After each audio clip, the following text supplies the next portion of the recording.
नमस्कार। प्रस्तुत कर रही हूँ मुंशी प्रेमचंद जी द्वारा लिखी हुई एक लघु कथा खुचड़। दोस्तों, अगर आपको मेरे चैनल के कंटेंट अच्छे लगते हो तो मैं आपसे अनुरोध करूंगी कि मेरे चैनल को ज़रूर सब्सक्राइब करें और साथ ही साथ बेल आइकन भी प्रेस करें ताकि मेरे द्वारा अपलोड की हुई कहानियाँ सबसे पहले आप तक पहुँचे। धन्यवाद। तो आइए सुनते हैं खुचड़। बाबू कुंदन लाल कचहरी से लौटे तो देखा कि उनकी पत्नी एक कुंजड़िन से साग भाजी ले रही है। कुंजड़िन पालक टके सेर कहती है, वह 1.5 पैसे दे रही है। इस पर कई मिनटों तक विवाद होता रहा।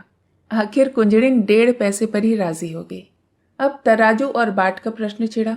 दोनों पल्ले बराबर न थे। एक में पसंगा था, बाट भी पूरे न उतरते थे। पड़ोसिन के घर से सेर आया। साग तुल जाने के बाद अब घाटे का प्रश्न उठा। पत्नी जी और मांगती थी और कुंजड़िन कहती थी कि अब क्या सेर 2 सेर घाटे में ही ले लोगी बहू जी। खैर आधे घंटे में वह सौदा पूरा हुआ और कुंजड़िन फिर कभी न आने की धमकी देकर विदा हुई। कुंदन लाल खड़े खड़े यह तमाशा देखते रहे। कुंजड़िन के जाने के बाद पत्नी लोटे में पानी लेकर आई तो उन्होंने कहा, आज तो तुमने जरा सा साग लेने में पूरे आधे घंटे निकाल दिए। इतनी देर में तो 1500 का सौदा हो जाता। जरा जरा से साग के लिए इतनी ठाई ठाई करने से तुम्हारा सिर नहीं दुखता? रामेश्वरी ने कुछ लज्जित होकर कहा, पैसे मुफ्त में तो नहीं आते। यह ठीक है, लेकिन समय का भी तो कुछ मूल्य है। इतनी देर में तुमने बड़ी मुश्किल से 1 ढेले की बचत की है। कुंजड़िन ने भी दिल में कहा होगा कि कहाँ की गवारी ने, अब शायद भूल कर भी इधर ना आए। तो फिर मुझसे तो यह नहीं हो सकता कि पैसे की जगह ढेले का सौदा लेकर बैठ जाऊं। इतनी देर में तो तुमने कम से कम 10 पन्ने पड़े होते थे। कल मेहरी से घंटों सिर मारा, परसों दूध वाले के साथ घंटों शास्त्रार्थ किया। जिंदगी क्या इन्हीं बातों में खर्च करने को दी गई है? कुंदन लाल प्रायः नित्य ही पत्नी को सदुपदेश देते रहते थे। यह उनका दूसरा विवाह था। रामेश्वरी को आए अभी 2-3 ही महीने हुए थे। अब तक तो बड़ी ननद जी ऊपर के काम किया करती थी। रामेश्वरी की उनसे न पटी। उसको मालूम होता था कि यह मेरा सर्वस्व ही लुटाई देती है। आखिर वह चली गई। तब से रामेश्वरी ही घर की स्वामिनी है। वह बहुत चाहती है कि पति को प्रसन्न रखे। उनके इशारों पर चलती है। एक बार जो बात सुन लेती है वह गांठ बांध लेती है, पर रोज ही कोई न कोई बात हो जाती है और कुंदन लाल को उसे उपदेश देने का अवसर मिल जाता है। एक दिन बिल्ली दूध पी गई। रामेश्वरी दूध गर्म करके लाई और स्वामी के सिरहाने रखकर पान बना रही थी कि बिल्ली ने दूध पर अपना ईश्वर प्रदत्त अधिकार सिद्ध कर दिया। रामेश्वरी यह अपहरण स्वीकार न कर सकी। रूलर लेकर बिल्ली को इतने जोर से मारा कि वह 2-3 लुढ़कियां खाकर गिर गई। कुंदन लाल लेटे लेटे अखबार पढ़ रहे थे। बोले, और जो मर जाती? रामेश्वरी ने ढिठाई के साथ कहा, तो दूध क्यों पी गई? उसे मारने से दूध तो नहीं मिल गया? जब कोई नुकसान कर देता है तो उस पर क्रोध आता ही है। नहीं आना चाहिए। पशु के साथ आदमी भी क्यों पशु हो जाए? पशु और आदमी में इसके सिवाय और क्या अंतर है? कुंदन लाल कई मिनट तक दया, विवेक और शांति की शिक्षा देते रहे, यहाँ तक कि बेचारी रामेश्वरी मारे ग्लानि की रो पड़ी। इसी भांति एक दिन रामेश्वरी ने एक भिक्षुक को दुत्कार दिया तो बाबू साहब ने फिर उपदेश देना शुरू किया। बोले, तुमसे न उठा जाता हो तो लाओ मैं दे दूं। गरीबों को यूं दुत्कारना नहीं चाहिए। रामेश्वरी ने त्योरियां चढ़ाते हुए कहा, दिन भर तो तांता ही लगा रहता है, कोई कहाँ तक दौड़े। सारा देश भिखमंगों से ही भर गया है शायद। कुंदन लाल ने उपेक्षा के भाव से मुस्कुरा कर कहा, उसी देश में तुम भी बसती हो। इतने भिखमंगे आ कहाँ से जाते हैं? ये सब कोई काम क्यों नहीं करते? कोई आदमी इतना नीच नहीं होता जो काम मिलने पर भीख मांगे। हाँ, अपंग हो तो दूसरी बात है। अपंगों का भीख के सिवाय और क्या सहारा हो सकता है? सरकार इनके लिए अनाथालय क्यों नहीं खुलवाती? जब स्वराज्य हो जाएगा तब शायद खुल जाए। अभी तो कोई आशा नहीं, मगर स्वराज्य भी धर्म से ही आएगा।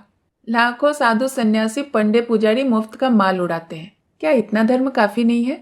अगर धर्म से स्वराज्य मिलता तो कब का मिल चुका होता। इसी धर्म का प्रसाद है कि हिंदू जाति अभी तक जीवित है, नहीं तो कब की रसातल पहुंच चुकी होती। रोम, यूनान, ईरान, सीरिया किसी का अब निशान भी नहीं है।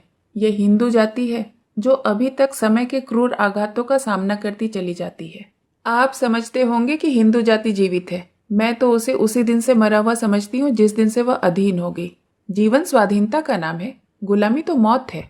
कुंदन लाल ने युवती को चकित नेत्रों से देखा। ऐसे विद्रोही विचार उसमें कहाँ से आ गए? देखने में तो वह बिल्कुल भोली लगती थी। समझे कहीं सुन सुना लिया होगा। कठोर होकर बोले, क्या व्यर्थ का विवाद करती हो? लजाती तो नहीं, ऊपर से बकबक करती जाती हो। रामेश्वरी यह फटकार पाकर चुप हो गई। एक क्षण वहां खड़ी रही, फिर धीरे धीरे कमरे में चली गई। एक दिन कुंदन लाल ने कई मित्रों की दावत की। रामेश्वरी सवेरे से रसोई में घुसी तो शाम तक सिर न उठा सकी। उसे यह बेकार बहुत बुरी मालूम हो रही थी। अगर दोस्तों की दावत ही करनी थी तो खाना बनवाने का प्रबंध क्यों नहीं किया? सारा बोझ उसी के सिर पर डाल दिया। उससे एक बार पूछ तो लिया होता कि दावत करूं या ना करूं। होता तब भी यही जो अब हो रहा है। लेकिन तब वह दावत के प्रस्ताव का बड़ी खुशी से अनुमोदन करती और यह समझती कि दावत मैं कर रही हूँ। अब वह यह समझ रही है कि मुझसे बेगारी ली जा रही है। खैर, भोजन तैयार हुआ। लोगों ने भोजन किया और चले गए, मगर मुंशी जी मुंह फुलाए हुए बैठे रहे। रामेश्वरी ने कहा, तुम क्यों नहीं खा लेते? क्या अभी सवेरा है? बाबू साहब ने आंखें फाड़ कर कहा, क्या खा लूं? या खाना है या बैलों का सानी? रामेश्वरी के सिर से पांव तक आग लग गई। सारा दिन चूल्हे के सामने जली, उसका यह पुरस्कार? बोली, मुझसे जैसा हो सका बनाया। जो बात अपने बस की नहीं है उसके लिए क्या करती? पूड़ियाँ सब सेवर हैं। होंगी। कचौड़ी में इतना नमक था कि किसी ने छुआ तक नहीं। होगा। हलवा अच्छी तरह भुना भी नहीं था, कचाइयाँ आ रही थी। आती होंगी। शोरबा इतना पतला था जैसे चाय। होगा। स्त्री का पहला धर्म है कि वह रसोई के काम में चतुर हो। फिर उपदेशों का तार बंधा, यहाँ तक कि रामेश्वरी ऊबकर चली गई। 5-6 महीने इसी तरह गुजर गए। एक दिन कुंदन लाल के दूर के संबंधी उनसे मिलने आए। रामेश्वरी को जो ही उनकी खबर मिली, जलपान के लिए मिठाई भेजी और मेहरी से कहला भेजा कि आज यहीं भोजन कीजिएगा। वह महाशय फूले न समाये, बोरिया बांधना लेकर पहुंच गया और डेरा डाल दिया। 1 हफ्ता गुजर गया। आप टलने का नाम भी नहीं लेते। आओ भगत में कोई कमी होती तो शायद उन्हें कोई चिंता होती, पर रामेश्वरी उनके सेवा सत्कार में जी जान से लगी हुई थी। फिर वह भला क्यों टलने लगे? एक दिन कुंदन लाल ने कहा, तुमने यह बुरा रोग पाला? रामेश्वरी ने चौंक कर पूछा, कैसा रोग? इन्हें टहला क्यों नहीं देती? मेरा क्या बिगाड़ रहे हैं? कम से कम 10 की रोज चपत दे रहे हैं, और अगर यही खातिरदारी रही तो शायद जीते जी टलेंगे भी नहीं। मुझसे तो यह नहीं हो सकता कि कोई 2-4 दिनों के लिए आ जाए तो उसके सिर सवार हो जाऊं। जब तक उनकी इच्छा हो रहे। ऐसे मुफ्तखोरों का सत्कार करना पाप है। अगर तुमने इसे इतना सिर न चढ़ाया होता तो अब तक कब का लंबा हो चुका होता था। जब दिन भर में 3 बार भोजन और 50 बार पान मिलता हो तो उसे कुत्ते ने काटा है जो अपने घर जाएगा। रोटी का चोर बनना तो अच्छा नहीं, लेकिन कुपात्र और सुपात्र का तो विचार कर लेना चाहिए। ऐसे आलसियों को खिलाना पिलाना वास्तव में उन्हें जहर देना है। जहर से तो सिर्फ प्राण निकल जाते हैं। यह खातिरदारी तो आत्मा का सर्वनाश कर देती है। अगर यह हजरत महीने भर भी यहाँ रह गए ना तो फिर जिंदगी भर के लिए बेकार हो जाएंगे। फिर इनसे कुछ न होगा और इसका सारा दोष तुम्हारे सिर होगा। तर्क का तांता बंध गया। प्रमाणों की झड़ी लग गई। रामेश्वरी खिसियाकर चली गई। कुंदन लाल उससे कभी संतुष्ट हो सकते हैं? उनके उपदेशों की वर्षा कभी बंद हो सकती है? यह प्रश्न उसके मन में बार बार उठने लगा। एक दिन देहात से भैंस का ताजा घी आया। इधर महीनों से बाजार का घी खाते खाते नाक में दम हो रहा था। रामेश्वरी ने उसे खौलाया, उसमें लौंग डाली और कड़ा से निकालकर एक मटकी में रख दिया। उसकी सौंधी सौंधी खुशबू से सारा घर महक रहा था। मेहरी चौका बर्तन करने आई तो उसने चाहा कि मटकी चौके पर से उठाकर छीके या आले पर रख दे, पर संजोग की बात, उसने मटकी उठाई तो वह उसके हाथ से छूटकर गिर पड़ी। सारा घी बह गया। धमाका सुनकर रामेश्वरी दौड़ी तो मेहरी खड़ी रो रही थी और मटकी चूर चूर हो गई थी। तड़प कर बोली, मटकी कैसे टूटी? मैं तेरी तलब से काट लूंगी। राम राम, सारा घी मिट्टी में मिला दिया। तेरी आंखें फूट गई थी क्या? या हाथों में दम नहीं था? इतनी दूर से मंगाया, इतनी मेहनत से गर्म किया, मगर एक बूंद भी गले के नीचे न गया। अब खड़ी बिसूर क्या रही है? जा अपना काम कर। मैरी ने आंखों के आंसू पोंछ कर कहा, बहू जी अब तो चूक हो गई। चाहे तलब से काटो चाहे जान मार दो। मैंने तो सोचा था कि उठाकर आले पर रख दूं तो चौका लगाऊं। क्या जानती थी कि भाग्य में यह लिखा है। न जाने किसका मुंह देख कर उठी थी आज। रामेश्वरी, मैं कुछ नहीं जानती। सब रुपये तेरी तलब से वसूल करूंगी। 1 रुपया जुर्माना न किया ना तो कहना। मेहरी, मर जाऊंगी सरकार, कहीं 1 पैसे का ठिकाना नहीं है। रामेश्वरी, मर जा या जी जा, मैं कुछ नहीं जानती। मेहरी ने 1 मिनट तक कुछ सोचा और बोली, अच्छा काट लीजिएगा सरकार, आपसे सब्र नहीं होता तो मैं सब्र कर लूंगी। यही होगा ना कि भूखों मर जाऊंगी। जी कर ये कौन सा सुख भोग रही हूँ कि मरने को डरूं। समझ लूंगी 1 महीने कोई काम नहीं किया। आदमी से बड़े बड़े नुकसान हो जाते हैं। यह तो घी ही था। रामेश्वरी को एक ही क्षण में मेहरी पर दया आ गई। बोली, तू भूखों मर जाएगी तो मेरा काम कौन करेगा? मेहरी, काम कराना होगा तो खिलाइएगा, न काम कराना होगा तो भूखों मार दीजिएगा। आज से आकर आप ही के द्वार पर सोया करूंगी। रामेश्वरी, सच कहती हूँ, आज तूने बड़ा नुकसान कर डाला। महरी, मैं तो आप ही पछता रही हूँ सरकार। रामेश्वरी, जा गोबर से चौका लीप दे और मटकी के टुकड़े दूर फेंक दे और बाजार से घी लेती आ। महरी ने खुश होकर चौका गोबर से लीपा और मटकी के टुकड़े बटोर रही थी कि कुंदन लाल आ गए और हांडी टूटी देखकर बोले, यह हांडी कैसे टूट गई? रामेश्वरी ने कहा, वो महरी ऊपर उठाकर रख रही थी, उसके हाथ से छूट पड़ी। कुंदन लाल ने चिल्ला कर कहा, तो सब घी बह गया? और क्या, तुमने महरी से कुछ कहा नहीं? क्या कहती, उसने जानबूझकर तो नहीं गिरा दिया। यह नुकसान कौन उठाएगा?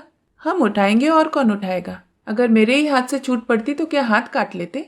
कुंदन लाल ने होठ चबाकर कहा, तुम्हारी कोई बात समझ में नहीं आती। जिसने नुकसान किया है उससे वसूल होना ही चाहिए। यही ईश्वरीय नियम है। आंख की जगह आंख, प्राण के बदले प्राण। यह ईसा मसीह जैसे दयालु पुरुष का कथन है। अगर दंड का विधान संसार से उठ जाए तो यहाँ कौन रहे? सारी पृथ्वी रक्त से लाल हो जाए, हत्यारे दिन दहाड़े लोगों का गला काटने लगे। दंड से ही तो समाज की मर्यादा कायम है। जिस दिन दंड न रहेगा, संसार न रहेगा। मनु आदि स्मृतिकार बेवकूफ नहीं थे कि दंड न्याय को इतना महत्व दे गए। और किसी विचार से नहीं तो मर्यादा की रक्षा के लिए ही दंड देना आवश्यक है। ये रुपए तो महरी को देने ही पड़ेंगे, उसकी मजदूरी काटनी पड़ेगी। नहीं तो आज उसने घी का घड़ा लुढ़का दिया है, कल और कोई नुकसान कर देगी। रामेश्वरी ने डरते डरते कहा, मैंने तो उसे क्षमा कर दिया है। कुंदन लाल ने आंखें निकाल कर कहा, लेकिन मैं क्षमा नहीं कर सकता। महरी द्वार पर खड़ी यह विवाद सुन रही थी। जब उसने देखा कि कुंदन लाल का क्रोध बढ़ता जा रहा है और मेरे कारण रामेश्वरी को घुड़कियां सुननी पड़ रही है, तो वह सामने जाकर बोली, बाबूजी, अब तो कसूर हो गया। आप सारे रुपए मेरी तलब से काट लीजिए। रुपये नहीं है, नहीं तो मैं लाकर अभी आपके हाथ पर रख देती। रामेश्वरी ने उससे घुड़क कर कहा, जा भाग यहाँ से, तू क्या करने आई है? बड़ी रुपये वाली बनी है। कुंदन लाल ने पत्नी की ओर कठोर नेत्रों से देखकर कहा, तुम क्यों उसकी वकालत कर रही हो? यह मोटी सी बात है और एक बच्चा भी इसे समझता है कि जो नुकसान करता है उसे दंड भोगना ही पड़ता है। मैं क्यों 5 रुपए का नुकसान उठाऊं बेवजह? क्यों इसने मटके को संभाल कर नहीं पकड़ा? क्यों इतनी जल्दीबाजी की? क्यों तुम्हें बुलाकर मदद नहीं ली? यह साफ इसकी लापरवाही है। यह कहते हुए कुंदनलाल बाहर चले गए। रामेश्वरी इस अपमान से आहत हो उठी। डांटना ही था तो कमरे में बुलाकर एकांत में डांटते। महरी के सामने उसे रुई की तरह धुन डाला। उसकी समझ में ही ना आता था कि यह किस स्वभाव के आदमी है। आज एक बात कहते हैं, कल उसी को काटते हैं, जैसे कोई झक्की आदमी हो। कहाँ तो दया और उदारता के अवतार बनते थे और कहाँ 5 रुपए के लिए प्राण देने लगे। बड़ा मजा आ जाए कि महरी कल बैठ रहे। कभी तो इनके मुख से प्रसन्नता का एक शब्द निकला होता। अब मुझे भी अपना स्वभाव बदलना पड़ेगा। यह सब मेरे सीधे होने का फल है। मैं ज्यों ज्यों शह देती हूँ, आप जामे के बाहर होते जाते हैं। इसका यही इलाज है कि एक कहे तो 2 सुनाऊं। आखिर कब तक और कहाँ तक सहूं? कोई हद भी है। जब देखो डांट रहे हैं। जिसके मिजाज का ही कोई पता न हो उसे कौन खुश रख सकता है? उस दिन जरा सा बिल्ली को क्या मार दिया, आप दया का उपदेश देने लगे। आज वह दया कहाँ गई? इनको ठीक करने का यही उपाय है कि मैं समझ लूं कि कोई कुत्ता भौंक रहा है। नहीं, ऐसा क्यों करूं? अपने मन से कोई काम ही ना करूं। ये जो कहें वही करूं, न जौ भर कम न जौ भर ज्यादा। जब इन्हें मेरा कोई काम ही नहीं पसंद आता तो मुझे क्या कुत्ते ने काटा है जो बरबस अपनी टांग अड़ाऊं? बस यही ठीक है। वह रात भर इसी उधेड़बुन में पड़ी रही। सवेरे कुंदन लाल नदी पर स्नान करने गए। लौटे तो 9 बज गए थे। घर में जाकर देखा तो चौका बर्तन न हुआ था।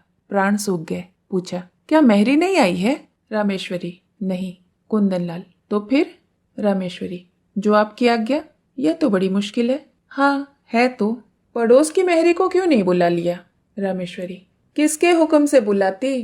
अब हुक्म हुआ है तो बुला ही लेती हूँ। कुंदन लाल, अब बुलाओगी तो खाना कब बनेगा? 9 बज गए हैं। और इतना तो तुम्हें अपनी अकल से काम लेना चाहिए था कि अपनी महरी नहीं आई है तो पड़ोस वाली को बुला ले। रामेश्वरी, अगर उस वक्त सरकार पूछते कि क्यों दूसरी महरी को बुला लाई तो क्या जवाब देती? अपनी अकल से काम लेना छोड़ दिया है, अब तुम्हारी अकल से काम लूंगी। मैं यह नहीं चाहती कि मुझे कोई आंखें दिखाए। अच्छा, तो इस वक्त क्या होगा? जो हुजूर का हुक्म हो। तुम मुझे बनाती हो? मेरे क्या मजाल कि आपको बनाऊं। मैं तो हुजूर की लौंडी हूँ। जो कहिए वह करूं। मैं तो जाता हूँ, तुम्हारा जो जी चाहे करो। जाइए, मेरा जी कुछ न चाहेगा और मैं कुछ न करूंगी।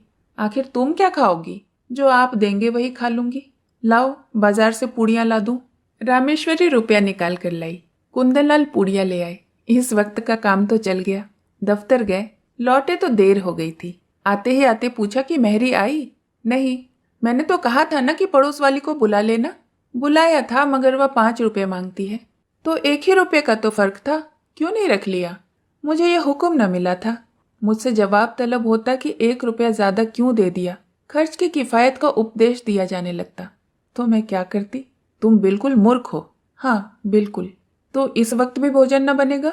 मजबूरी है। कुंदनलाल सिर थामकर चारपाई पर बैठ गया। यह तो नई विपत्ति गले पड़ी। पूड़ियां उन्हें रुचती न थी। जी में बहुत झुंझलाए। रामेश्वरी को 2-4 उल्टी सीधी भी सुनाई, लेकिन उसने मानो कुछ सुना ही नहीं।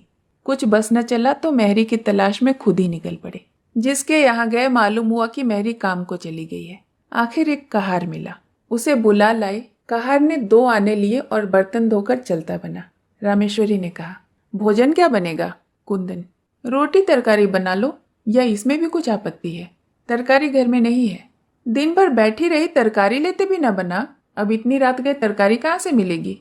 मुझे तरकारी लेने का हुक्म न मिला था। मैं पैसा ढेला ज्यादा दे देती तो? कुंदनलाल ने विवशता से दांत पीस कर कहा, आखिर तुम चाहती क्या हो?